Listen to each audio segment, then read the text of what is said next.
Railway Koduru MLA, Janasena MLA, అతను ప్రభుత్వ whip కూడా అరవ శ్రీధర్ అనే వ్యక్తి కీచక పర్వం మనం చూసాం. ఎంత జుగుత్సాకరంగా అతను వ్యవహరించిన వీడియోలు బయటికి రావడం జరిగింది.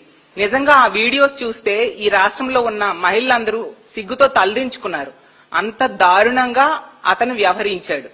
ఒక మహిళని, అది ఒక ప్రభుత్వ ఉద్యోగిని ఎంత దారుణంగా లోబర్చుకున్నాడు, ట్రాప్ చేశాడు. మోసం చేయడమే కాకుండా 5 సార్లు అబార్షన్స్ చేయించడం, బెదిరించడం, కొట్టడం. అంటే ఎంత బరి తెగించి ఈ కూటమిలో ఉన్న ఎమ్మెల్యేలు వ్యవహరిస్తున్నారో ఈ సందర్భంలో మనకు అర్థమవుతుంది. ఇలాంటి సంఘటనలు గత కొన్ని నెలలుగా ఈ కూటమి ప్రభుత్వం అధికారంలోకి వచ్చాక పదే పదే మనం వింటూ ఉన్నాము, చూస్తూ ఉన్నాము. దీనికి ఒకటే కారణం నాకు అనిపిస్తూ ఉంది. ఏంటంటే ఈ కూటమిలో ఉన్న ఎమ్మెల్యేలకు గాని, తెలుగుదేశం పార్టీ జనసేన నాయకులకు గాని, వాళ్ళ కార్యకర్తలకు గాని ఇలాంటి తప్పుడు పనులు చేస్తే శిక్షిస్తుంది ప్రభుత్వము అనే భయం లేని పరిస్థితి. అందువల్ల ఈ విధంగా బరి తెగించి విచ్చలవిడిగా మహిళల జీవితాలతో వీళ్ళు ఆడుకుంటూ ఉన్నారు.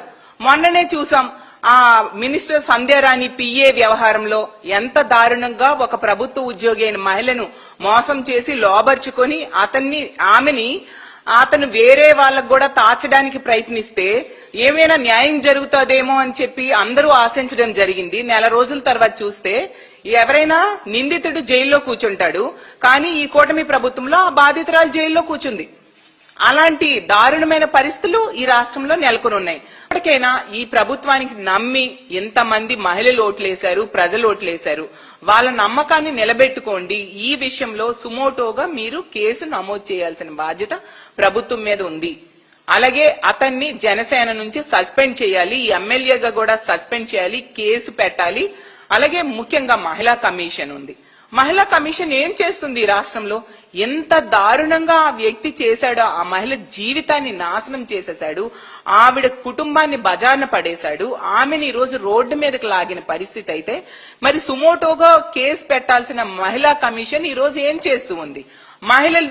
ఈ మహిళలకి ఇలా అన్యాయం జరుగుతూ ఉంటే మంత్రులేమో రికార్డింగ్ డాన్సులు, కొందరు చెత్త ప్రోగ్రామ్స్ కి అటెండ్ అవ్వడం, ఇది వీళ్ళు చేస్తూ ఉండే పరిస్థితి. ఇందుక మీకు పదవులు ఇచ్చారో అని నేను అడుగుతూ ఉన్నాను.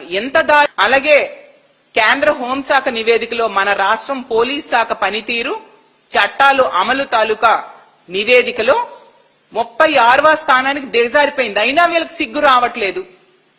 అలాగే హోంమంత్రి గారు, కేంద్ర హోంమంత్రి అయిన అమిత్ షా గారు చంద్రబాబు నాయుడు గారికి లేఖ రాశారు.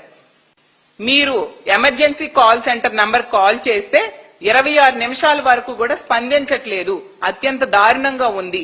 దేశం యావరేజ్ అయి తీసుకుంటే 18 నిమిషాలు ఉంటే మీరు ఎంత దారుణంగా మీ రాష్ట్రంలో స్పందిస్తున్నారు, పోలీసులు పని చేయట్లేదని చేవాట్లు పెట్టడం జరిగింది. అయినా బుద్ధి రావట్లేదు.